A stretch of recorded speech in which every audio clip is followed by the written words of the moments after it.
daginn, velkomin á enni fyrirlesturinn í röð félagsfornleifafræðinga og námsbrautar í fornleifafræði við Háskóla Íslands og Excavations.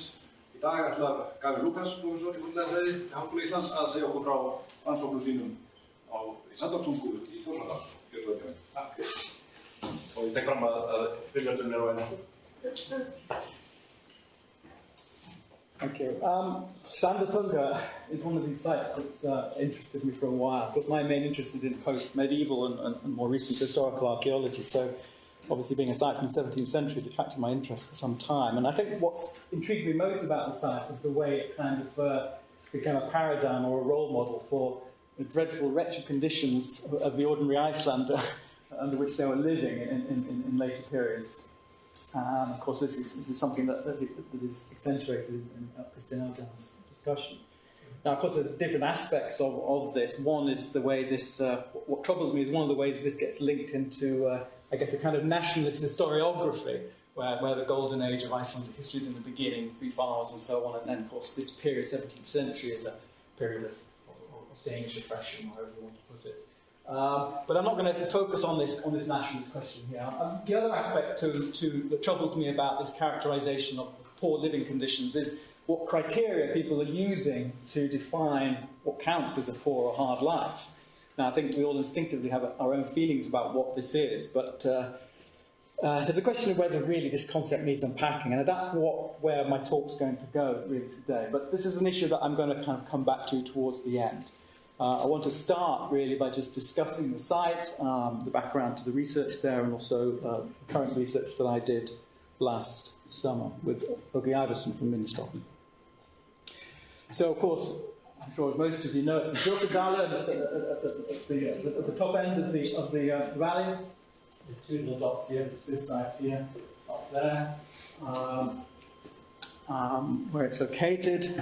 And if we zoom in and get a closer look, this is a photograph of the site.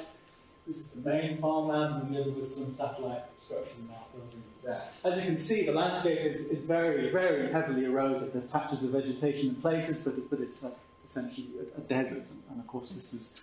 Could you speak a little bit louder or in the microphone? Yes. So obviously it's a very eroded landscape, and that's often linked to one of the reasons why, or linked to the association for the abandonment of the site, and also other settlements in Hjaltadalen. Now, this question of abandonment and erosion has been reconsidered in recent years, and again, I might touch on it in places, but I'm not going to focus too much on that question. The site was first mentioned in archaeological surveys at the end of the 19th century by Brynjolfur Jonsson, who'd done a general survey of Hjaltadalen. He described the site, mentioning the possibility of actually being two farms there, three really. But the first kind of detailed mapping of the site was in 1949 by Gisli Gesson, who went there with Christian Eldjárn and Håkon Christie, I think, to excavate the farmland in 1949. So you see their survey of the site from that period, with the main farmland in the middle. Now they excavated just the top of the farmland, the last period. The site had been basically covered in tephra volcanic ejecta from the 1693 eruption, and it was quite clear this is when the site was abandoned, and they basically excavated the last period of occupation, which they date to around the late 17th century. It's a big farm mound, it's quite impressive. I don't think my pictures that I'll show up will do it justice, but it's several metres tall, which does suggest, of course, it has a long period of history and occupation prior to this. Now, this was the work that was, of course, key to linking the site to the questions of poverty and stuff, which I mentioned at the beginning. Now, since then, the site has had various other visits, periodic visits, people doing site inspections, collecting surface finds, and all this stuff's been registered in the museum between the 50s and the year 2000s. And I'll come back to that in a second, but just to quickly summarise Eldjárn's excavations. This is what they found, of course, a typical Gangabaya passage house with a central corridor with buildings, rooms coming off each, 5 buildings altogether. And it's summarised in a table there what the rooms were, because you can't really see on this original plan how clearly what these are. And these interpretations, of course, are just based on best estimates. as I'll talk about in a minute, the finds and the material from inside these buildings was very sparse. And the interpretations of what these rooms were, the Bouwstove, the weaving room and so on, were based on very little evidence, perhaps except in the case of the weaving room where they found loom weights in situ. And the kitchen, for example, is a particularly strange instance that there was no hearth or oven or fireplace at all in that room. But interpretations, again, of the rooms is not something I want to go into here. One thing that they did mention is that they found a midden to the east of the farm buildings themselves. I've written down there an arrow. It doesn't really record where exactly this was. It mentions exploring it, investigating it, but we don't really know exactly what it was and what the extent of his investigations was. And that was one of the reasons why I went back last year to try and locate this midden and see if we could get a better sample of material from the site. In terms of the material culture that's come from the site, and this is also plays into the discussion that I'll pick up, it's very poor, of course. What you see here is a list of the excavated finds. There's some discrepancy in the finds that he records in the publication and what's actually stored in the museum. There's actually a little bit more finds actually in the museum stores than he actually mentions in his excavation report. But there's also apparently some finds which he mentions which haven't been located. But there's some mismatches here. This is based on Eldjárn's reported findings, and then this is based on Gavin Lucas's master's thesis, who reviewed all the finds from Icelander in 2004 for her research. I mean, the discrepancies are not huge. We're not talking about a lot of material. You know, mostly scraps of bits of metal, iron, copper alloy sheets, and some stone artifacts, whetstones, loom weights, and things like that. Very, very small. No animal bone was kept. As he said, he mentions finding some, but none of it was very kept, apart from a few scraps of bird bone. And then this table here just basically summarises the data of surface finds that have been collected from the site since the 49 excavation, so from about 1951 to the year 2000. And again, much the same types of material coming up in small amounts on the surface. I think the only thing that's really interesting about the surface collection is the recovery of steatite vessel, soapstone, which gives some indication of at least how far back the settlement goes, because soapstone was pretty much going out of general use, I think, by around the 12th century. So the fact that it's there on the site suggests that settlement at Sandártunga probably goes back at least that far, if not earlier. We don't really know how far back it goes, but we can at least say it goes back into the medieval period. So that gives you the background to what we know about the site. Very poor material culture assemblage, but small but well-preserved buildings from the last phase, the late 17th century. Now, last year I went back to the site with the Iverson, from the Sutherlands, Minister of Eastlands, and my primary objective was really to locate and sample the midden that Eldjárn mentioned, and also trying to see if the poverty of finds from the site actually reflected the reality, or was it to do with this very hasty, rapid digging conditions? Because he dug the site very, very quickly, and they didn't sieve, they didn't do anything like that. And also, of course, the floors from these last phases of the site might have been cleaned out of objects when people left and abandoned the site. So the midden might be the place where you might also get a more representative sample. So it wasn't just about methods of recovery, it was also about finding a different context. But the second reason why we went there, and this is the reason why we got permission, because it's a protected site, is really to assess the condition of the site today. Because back in 49, of course, it was heavily eroded and problematic, and we wanted to see if it was still, had it been stabilised, or is it still been suffering from erosion? And this was part of the secondary objective and my collaboration with Minister. I'm not going to talk about that aspect, but really focus on the first issue about material culture. So here you see an overview of the shot of the site. This image is courtesy of Oddgeir. Oddgeir and Siggy came out to visit us on the site with a drone and kindly took some shots of the area. And this is a still from one of these images. So you can see the base of the farm out here. This is probably the edge or the bottom, the break of the slope of the mound. Heavily vegetated on top, less as you get down towards the bottom. The actual soil probably starts a little bit further in from here. So I think it's fair to say there's still erosion going on at the site at a slow pace, but the vegetation on the top, which consists mostly of lupins and lime grass, seems to have basically stabilised the top part of the site. Now, you can't see much of the 49 excavation. You can't even really make out the buildings very clearly. It's very, very difficult. The vegetation was very high when we went there, and of course they backfilled all the trenches. So the location of the ruins was a little bit difficult to locate, but we did our best to sketch it. But what our aim was, as I said, was not to go back to the buildings, but to locate a midden and get a sample of material from the midden. But we also wanted to do a coring program. So this is this long white lines of tape where we basically run a transect, a core transect, right across the mound from top to bottom, each side. And our little excavation trenches down here at this end. This is where our coring also suggested where the midden was located. So some distance, several metres away from the farm buildings. This is a plan of the coring. We basically did it every 2 metres, changing the places. And this is what we based on feel and best estimates of the outline of the farmland itself. And this is basically a very rough idea of the coring. So the blue line shows the depth at which our core went, which is in cases nearly down to 2 metres, over 2 metres. And the red line shows the depth of where soil starts, sediment.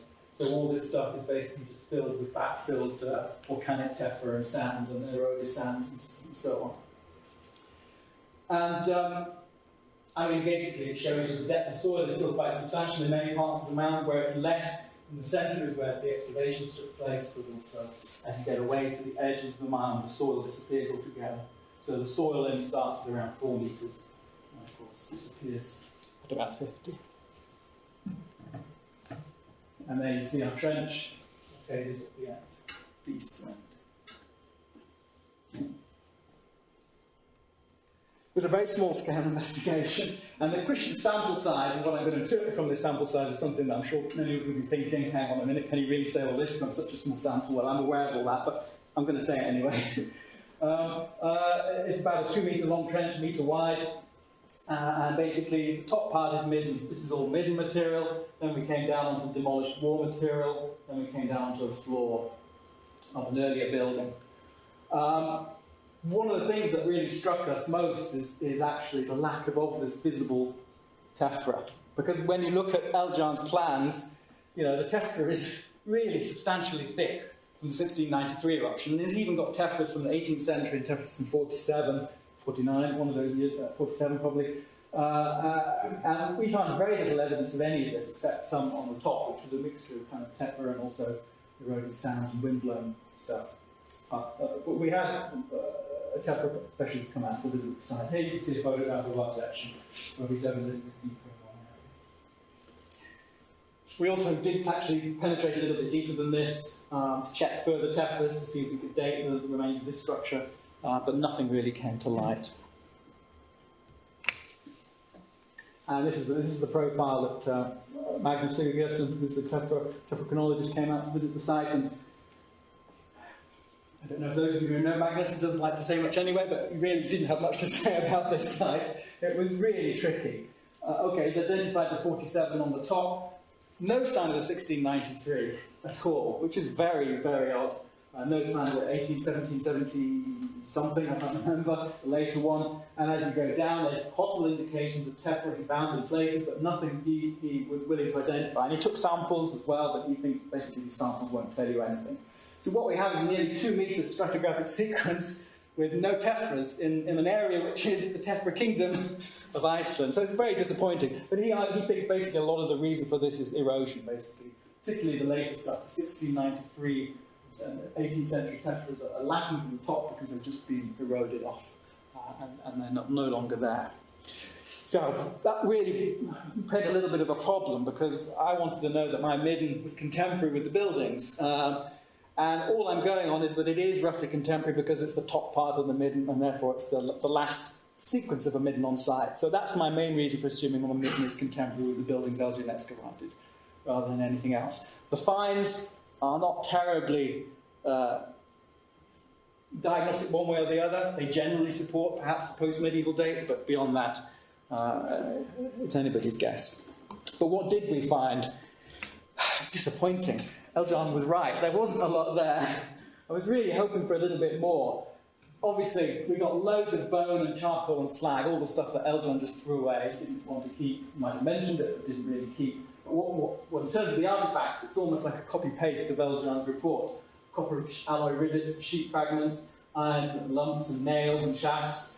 The only unusual thing is we did find one sherd of pottery, yay! But it wasn't very dateable, it was tiny, it was this small, and it was green glazed earthenware, which really tells you it could be anything.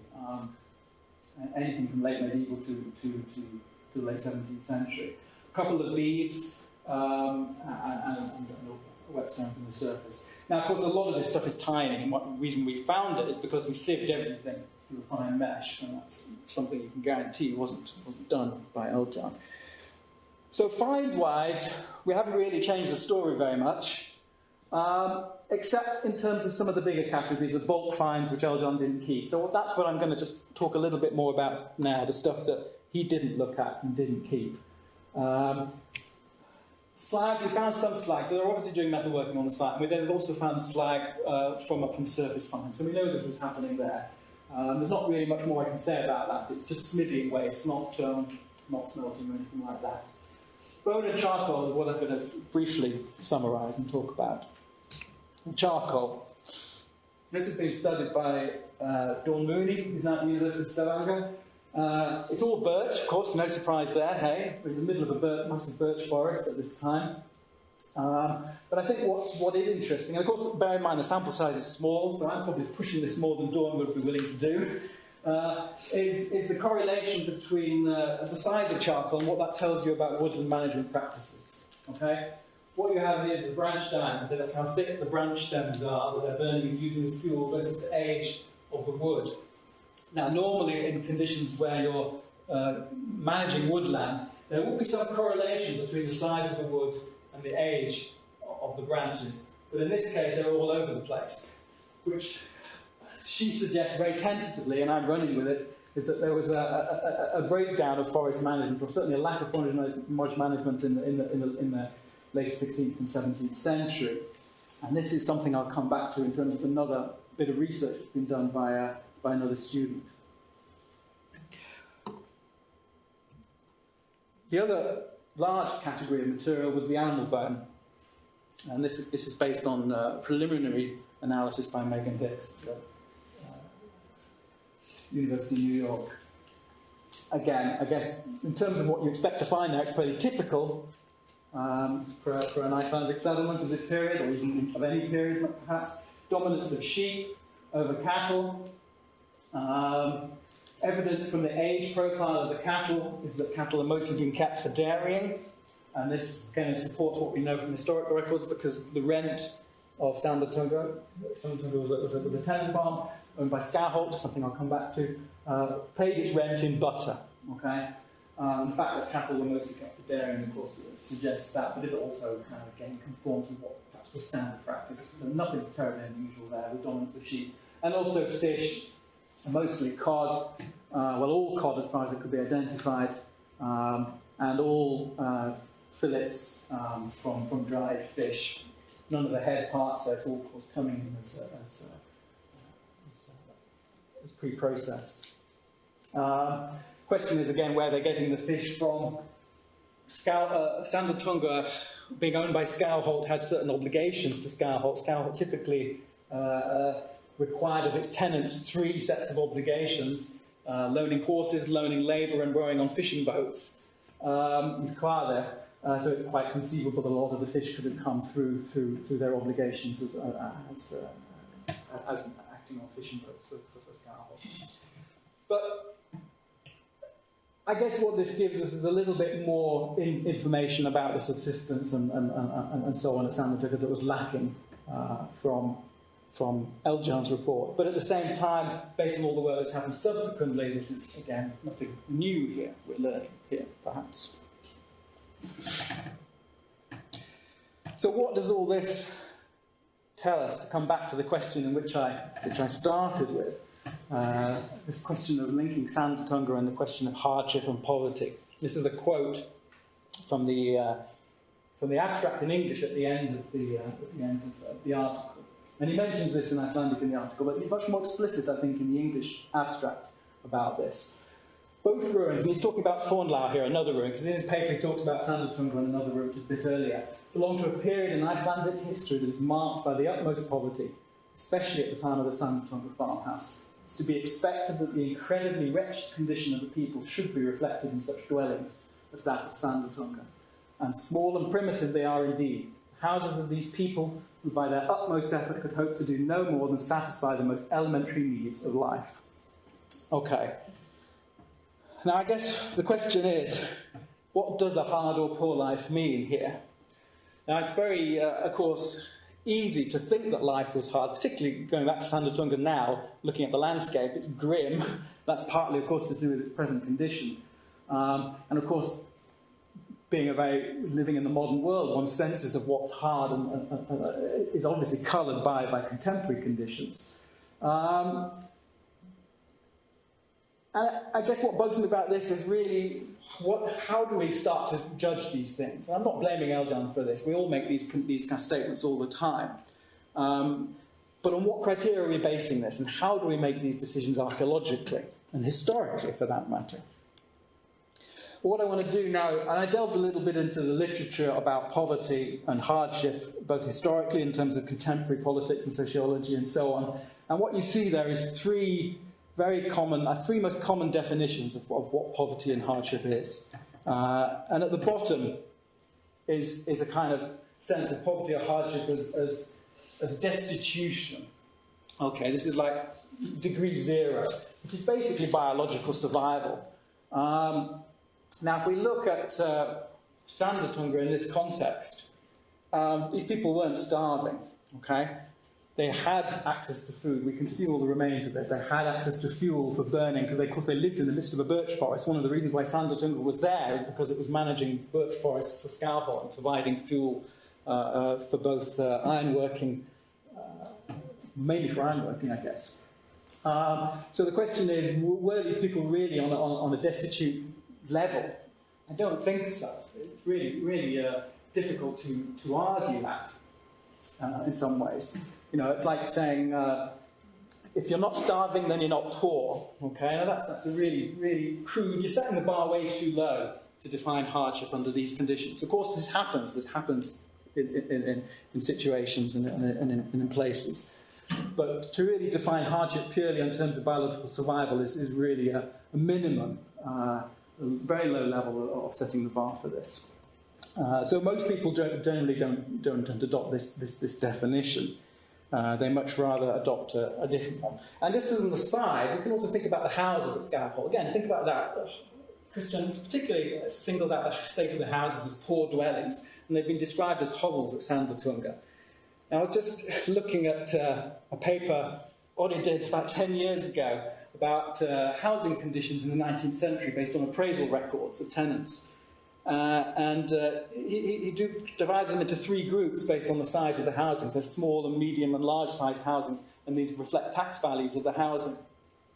Now, if you put Sandártunga in this scheme, it comes out at the very top, or in the top third of these groups. It comes at the higher taxing. So it basically implies that if you compare Sandártunga with 19th century housing of other tenant farmers in Iceland, it's actually not too bad compared with other situations. I know there are all kinds of problems with this kind of comparison. But again, it's forcing us to think about the criteria on which we decide something is a hovel or not. So anyway, if we jump over and think about what other aspects we can define hardship and poverty, I guess the other most common way is to think about poverty as a relative thing. It's not just what you have, it's what you have relative to other people in your society, in your community. So it becomes about access to things that are considered to be of social value. So yes, you may have enough to eat, but is that enough to justify you not having a hard life or not being poor? These are questions of valuables, and here you're getting into the realm of the distinction between necessities and luxuries and how these play out. And this is a relative thing. Now, if we look at material culture from Sandártunga, as I said, not a lot was in there. And there's some things that are striking by their absence. You know, we had one tiny sherd of pottery, no clay pipes. Is that a sign of poverty? Because these people didn't have access to things which were swiftly becoming very widespread and considered almost like necessities rather than luxuries. I don't know. I mean, there's a problem here with, again, how you define access to valuables. Let's look at the case of pottery, just to illustrate it. I've plotted the number of sherds of pottery on 17th century sites excavated. Skalholt at the top, of course, which is the most, which is not surprising, given what it is. Icelander, which is the residence of Ombudsman, King's agent, again, quite high up. And then at the other scale, you've got two small settlements that are very at the lowest end of the social status, Buurabaki and Sandártunga, both with one sherd each. Now again, there's issues of sample comparison here going on, but what it clearly shows is that these people didn't have equal access to objects of value. But it does raise the question of, did the people at Sandártunga not have pottery because they didn't want it, or because they couldn't get it, they couldn't afford it? So where we're raising questions here are shared values, okay? And are these purely idiosyncratic, or are they based on social strata and so on? So this question of relative value is important for thinking about this.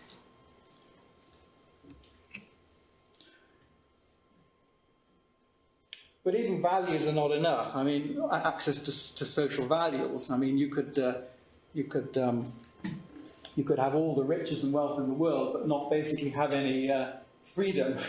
Okay, does that make your life particularly good or hard?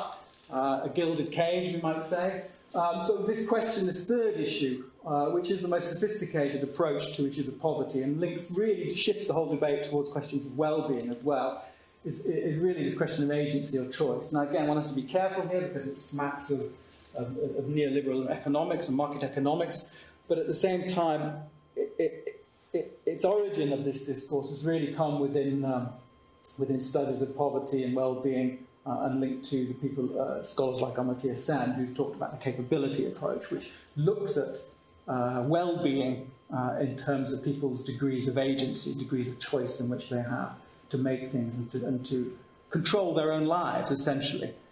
You know, it's one thing to have lots of material possessions, but if you've no control over what you can do in your life, does that make you any happier? So this question, what started out as being what seemed to be a simple question about material conditions and hardship and life, has suddenly migrated into bigger philosophical questions about well-being and happiness. But at the same time, I don't think you can really separate the two. And as archaeologists, of course, we tend to focus on the material side, but it's insufficient to do that. We have to tackle these bigger, scale these bigger steps in these questions. So how do we start to explore that? As I said earlier, Sandártunga is a tenant farm owned by Skalholt. Skalholt was a huge landowner at this period in the 17th century.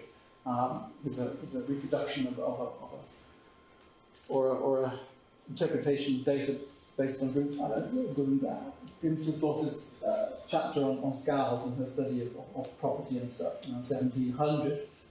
Now, what we know from the historical archives is that Skalholt had acquired Sandártunga at least by the early 12th century. We don't know whether there was a settlement there at this time, but based on the soapstone and stuff, we could suggest if there wasn't, there was one pretty much around that time. And it might, of course, go back earlier than that. But based on where Sandártunga is located in Fjordsadala, of course, this area was rich birchland area in this period. And Skalholt owned about 50% of the woodland in Fjordsadala during the 16th and 17th century. Now, recent work by a master's thesis here at the university has suggested that there was a massive reduction in this birchland in the 17th century. Of course, a lot of it could have been linked to the 1693 eruption, but at the same time, other research from Fjordsadala has shown that eruptions don't necessarily have such a big impact on forestry cover as has been presumed. I'm thinking of the work Andy Dugmore did again with Orestes on the earlier periods of a settlement abandoned in Fjordsadala and linking it to not so much to volcanic eruptions, but to deliberate abandonment by Scowholt to basically reduce tenant farms in the area, so it could basically manage and organise the woodland and the landscape in much more kind of efficient and controlled ways. Now think back again to the information on charcoal as well, which I talked about, and how maybe some of these management practices were starting to disintegrate at this time in the 17th century, not as often previously been thought much earlier. And maybe there's something else going on here. But in essence, this is really all about discussing agency and freedom to determine one's own livelihood. Let me get back to that point. Sandártunga was run by a tenant farmer, and of course their life was largely controlled and dictated by Scowholt in terms of its requirements, in terms of its father, the obligations, but also the rental it due, and so on. I'm not saying they didn't have any freedom or movement, but one has to situate this in this kind of context. And this, I suppose, is also the missing part of Eldjárn's reference to hard life, that it isn't just almost something that happens out of living in harsh conditions, harsh environmental conditions, that harsh life and poverty are linked to social inequality as well, and social structures that are operative.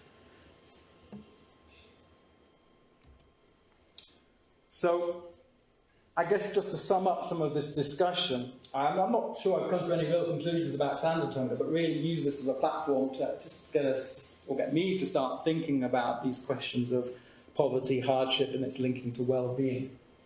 I think the first thing is that scarcity or abundance of resources or material conditions is not the same as poverty or affluence. One focuses on issues of purely biological survival and nutrition and health and things like that, which of course are important indications of these things. But the question of poverty and affluence isn't a biological thing, it's a social thing, and it relates to material conditions, socio-political conditions in terms of inequality and so on. Another key thing to think about is to the extent to which hard life and poverty is endemic, that is just a norm versus episodic or conjunctural. And again, there are lots of indications of periods of much harder times in Iceland with eruptions and plagues and so on, and also on an individual basis in terms of your own where you are in your life cycle, in terms of child, adult, married, non-married, and stuff like that. But more generally, in terms of this question again of social and economic inequality.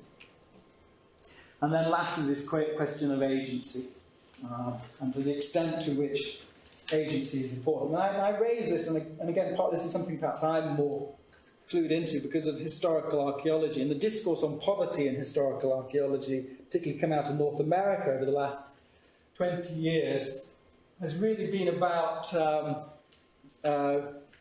rehabilitating the agency of the poor, not making them seem like victims, granting them agency, some kind of control over their own lives. And of course, there's a lot to be said about that kind of the discourse, and it's very, very important to remind ourselves that people aren't just victims. But at the same time, a lot of the literature kind of went too far. It kind of forgot the fact that they were poor for a reason. And these reasons are based on social inequalities and inequalities in social structures. So agency has to be gradational, it has to be mediated. It's not an either-or thing. We can recognise the poor had agency, but that agency has to be constrained, and how it was constrained. There's no doubt that the bishop at Scowholt had a lot more agency than the tenant farmer at Sandártunga. Okay? They both had agency, but saying they both had agency is not enough. So, just to sum up and kind of come to an end here, I guess where all this is leading is a consideration of this question of well-being in an archaeological perspective. Defining life at Sandártunga as hard is not straightforward. It may seem evident, self-evident, but as I hope to have shown, we need to unpack what that means and pull it apart, and it has many different dimensions. Of course, one of the first things you face is this dilemma of relativism. What appears as a hard life to us can be interpreted in different ways. I can say, yes, these people at Sandártunga lived a hard life to me because, you know, I'm living in a house with hot water, flat screens, mobile phones and stuff. They don't have all that. Okay, that's really a coarse way of putting it. But you could say it the other way. You could say, yes, it is a hard life for me, but the people were different back then. They had different lives. So to say them as poor is a bit unfair. You're not comparing like with like. So then you can flip it to the other extreme. So this question of well-being is very easy to relativize, and then you diffuse all discussion of it. It becomes no longer a question, it just becomes a subjective point of view. Well, I'm suggesting no, it's not enough to relativize it. There are ways in which we can qualify it. So we need to have more considered investigations into the historical dimensions of well-being and what aspects we can do. And this kind of triangle of well-being, which I put up there, which I've discussed, is one way, I think, in which we can start to approach these questions. I'm not saying there'll be any certainty here, but I think it's a question worth tackling and worth exploring. I think that's all I'm going to say. But I can take questions. Thank you. And thanks to all the people who